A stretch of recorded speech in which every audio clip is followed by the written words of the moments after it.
প্রতিদিন chia seed দিয়ে শুরু হয়, আর আজকে দুধ চা। সকালটা একটু আলাদা ছিল আজ। শরীরটা একদম চাইছে না কিছুই খেতে। একদিন যদি খাবার না খাওয়া হয়, সেটা কি আসলেই সমস্যা, নাকি আমাদের শরীরও মাঝে মাঝে একটু ব্রেক চায়? চলো দেখি আজকের দিনটা কেমন যায়। শুরু করি আজকের জার্নি।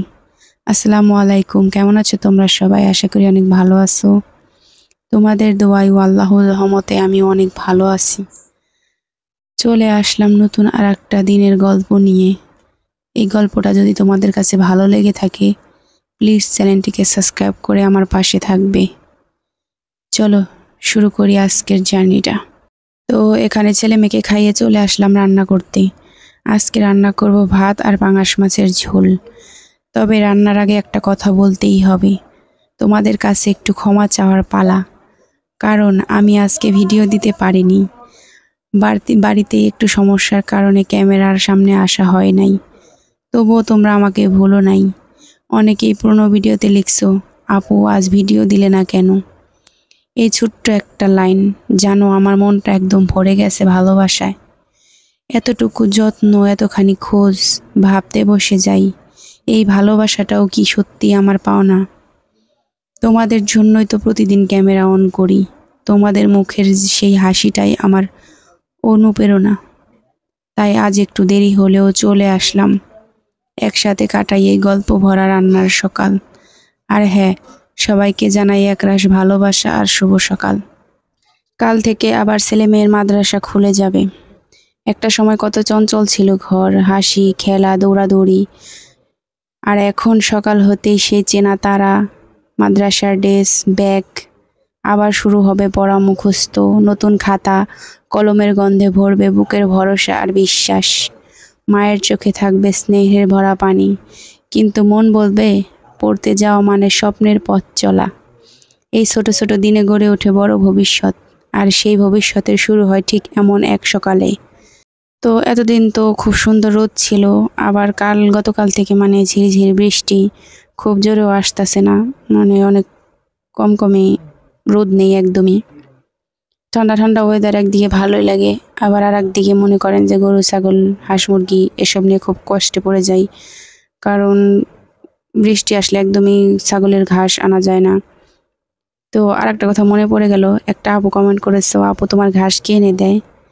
তো আমার হাজবেন্ড তো একবারেই বাইরে থাকে না, মানে দুবাই থাকে না, মাঝে মধ্যে 10 দিন 12 দিন করে থাকে। তো সে বাড়িতে থাকলে সে ঘাস এনে দেয়, আর আমিও আনি, দুজনে মিলেই আনি। তো আমাদের বাড়ির সাথে একটা ক্ষেত ছিল, ঘাস ছিল এখানে। তো এখান থেকে আমি নিয়ে আসতাম, কেটে কেটে লাগানো হয়েছিল ঘাস। এখন যেহেতু সেই ঘাসগুলো ফুরিয়ে গেছে, এর জন্য আর আমি যাই না। একটু দূরে ক্ষেত, ওই জায়গা থেকে আমার ভাসুর এনে দেয়। তো বর্তমানে আর কি ওইটাই খাওয়াচ্ছি। আর বাড়িতে থাকলে তোমাদের ভাইয়া আনে। তো এখানে তো ছেলে মেয়েকে ভাত দিয়ে দিলাম রান্না করার সময়, মানে ভাজা মাছ দিয়ে। ছেলে মেয়ে বলতেছে ভাত খাবো, এর জন্য 2 টুকরো ভাজা মাছ রেখে দিয়েছি। এই তো খেয়ে এখন ছেলে মেয়ে চলে যাচ্ছে মাদ্রাসায়। আমি আবার ওদেরকে নিয়ে আসব। প্রতিদিন চেষ্টা করব এখন থেকে যাওয়ার। তো আজকে যেহেতু প্রথম দিন, তো চাইছি যে বলতেছি যে তোমরা যাও, আমি একটু পরে আসতেছি, মেয়েকে নিয়ে আসবো যায়। তো আমার আজকে একটু কাজ করতে হবে, শরীরটা বেশ একটা ভালো ছিল না, আমি তো ওই দিনকে বললামই। তো এর জন্য আর যাওয়া হয় নাই। ওদের সাথে বলতেছি যে যাও তোমরা, আমি নিয়ে আসবানি। তো এটা হচ্ছে তার পরের দিনের ভিডিও। তো এই তো চলে আসলাম, এখানে ছাগলটাকে বের করব। এখানে ঝাড়ু দিয়ে সুন্দর করে পরিষ্কার করে ছাগলটাকে বের করে দিলাম। এখন মুরগিগুলোকে ছাড়বো, হাঁসকে খাবার দেব।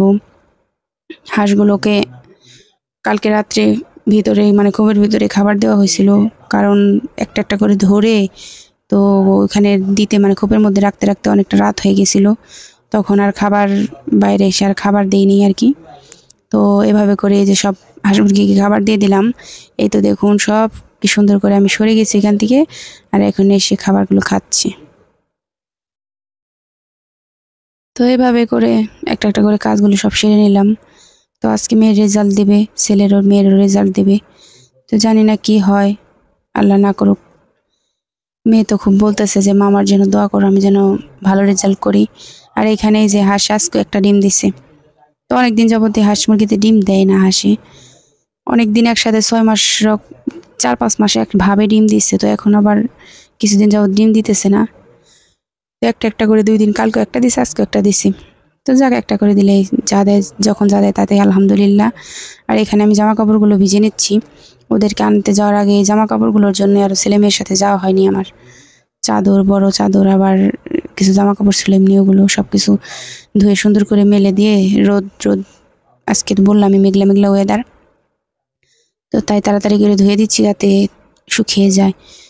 তো আমার আর একটা প্রিয় আপু বলছে যে আপু, অনেকেই বলছে আমার ভালোর জন্য বলছে আমি জানি, তো আপুদের একটু ক্লিয়ার করে দিচ্ছি। যে বলছে যে আপু, গ্যাসের চুলার সাথে কারেন্টের বোর্ড লাগানো এটা তো সমস্যা, মানে দুর্ঘটনাজনক।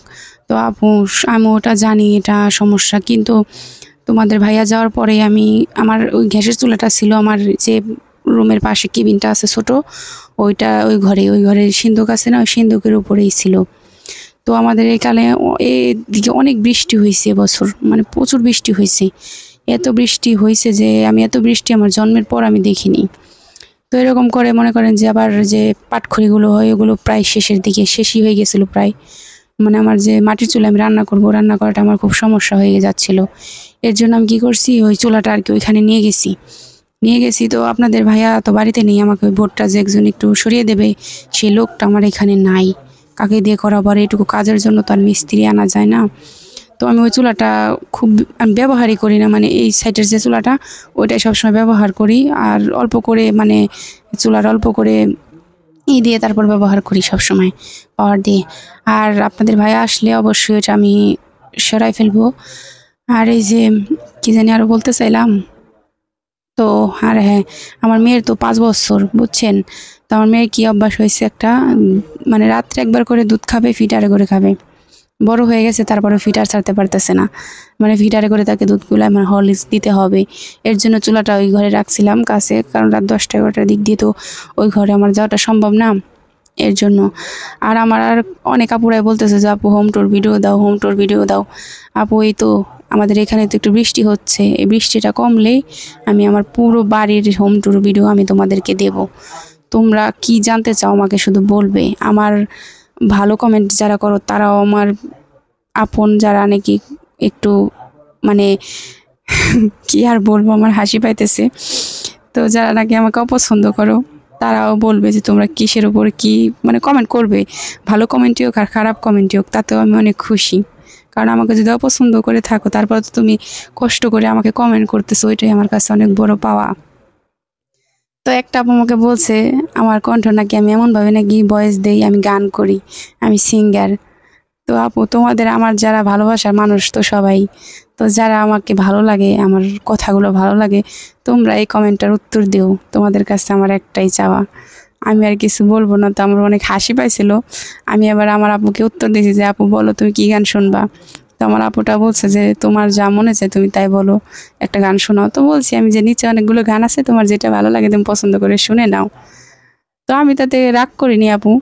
তো যার সবার কাছে তো আর আমি এক একটা মানুষ সবার কাছে কিন্তু পারফেক্ট না, ঠিক আছে, ভালো লাগে না আমার কাছেও। আমিও যেমন একটা মানুষের খুব, অনেক মানুষের কথা ভালো লাগে, অনেক মানুষের ব্যবহার ভালো লাগে, অনেক মানুষের মানে অনেক কিছু কাজ ভালো লেগে যায়, এরকম সবারই। হয়তো আমার কাজ ভালো লাগে তোমার কাছে, কিন্তু আমার কথাগুলো তোমার কাছে শুনতে ভালো লাগে না। তো এটা তোমারও দোষ না, আমারও দোষ না, এটা একটা কারোরই দোষ না। আর হ্যাঁ আপুর আর একটা কথার উত্তর দিবে, আমি কি তাহলে মিউজিক দিয়ে ভিডিও করব না ভয়েস দিয়ে ভিডিও করব? তোমাদের উপরে এই কমেন্টের উত্তরটা আমি আশা করে রইলাম। তো এই তো কাজ করতে করতে অনেক কথা বলে ফেললাম তোমাদের সঙ্গে।